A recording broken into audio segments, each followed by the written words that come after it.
అధ్యాయం 38. అప్పుడు యాయీరు ఇజ్రాయేలుకు 22 సంవత్సరాలు న్యాయాధిపతిగా ఉన్నాడు. అతడు యాయీరుకు ఒక మందిరమును కట్టించి, బయలునకు బలి అర్పించని ప్రతి వాడును చనిపోవును అని ప్రజలను తప్పిదారి పట్టించాడు. ప్రజలందరూ బలి అర్పించినప్పుడు 7 మాత్రమే బలి అర్పించలేదు.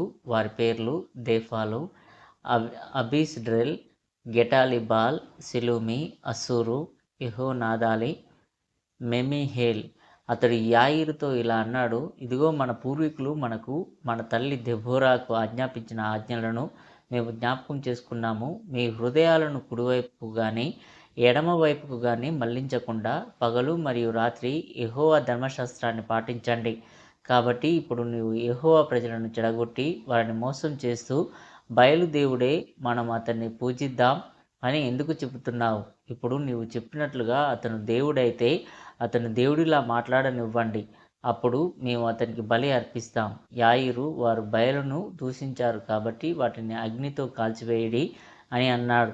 అతని సేవకులు వాటిని అగ్నితో కాల్చడానికి తీసుకున్నారు. వారు వాటిని అగ్నిలో వేసినప్పుడు అగ్ని మీద ఉన్న దూత నతానియేలు బయలుదేరి మంటను ఆర్పి యాయీరు సేవకులను కాల్చివేశాడు. కానీ ఆ 7 మనుషులను తప్పించుకునేలా చేశాడు. తద్వారా అతను ప్రజలను అంధత్వంతో కొట్టాడు.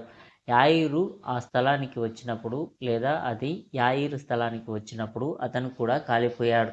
కానీ అతన్ని కాల్చడానికి ముందు యెహోవా దూత అతనితో ఇలా అన్నాడు: నువ్వు చనిపోయే ముందు యెహోవా మాట వినండి. యెహోవా ఇలా అంటున్నాడు: నేను నిన్ను పైకి లేపాను, ఐగుప్తు దేశం నుండి నిన్ను తీసివేసి నిన్ను నా ప్రజలపై అధిపతిగా నియమించితివి.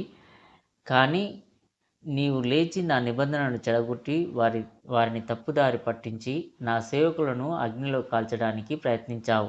ఎందుకంటే వారు నిన్ను గద్దించారు. వారు క్షయమైన అగ్నితో కాల్చబడినప్పటికీ ఇప్పుడు వారు సజీవ అగ్నితో బ్రతికి విడుదల చేయబడ్డారు. కానీ నీవు చనిపోతావు, మరియు నీవు చనిపోయే అగ్నిలోనే నీకు నివాసం ఉంటుంది అని ప్రభువు చెప్తున్నాడు. ఆ తర్వాత అతన్ని కాల్చివేసి బాల్ స్తంభం వద్దకు వచ్చి దానిని పడగొట్టి అక్కడ నిలబడి ఉన్న 1000 మందితో పాటు బాల్ను కాల్చివేశాడు. అధశుచీలు, జైర్, మతభ్రష్టుడు మరియు విగ్రహారాధన చేసే న్యాయమూర్తి పాత్రకు ఎందుకు ఎంపిక చేయబడ్డాడో స్పష్టంగా లేదు.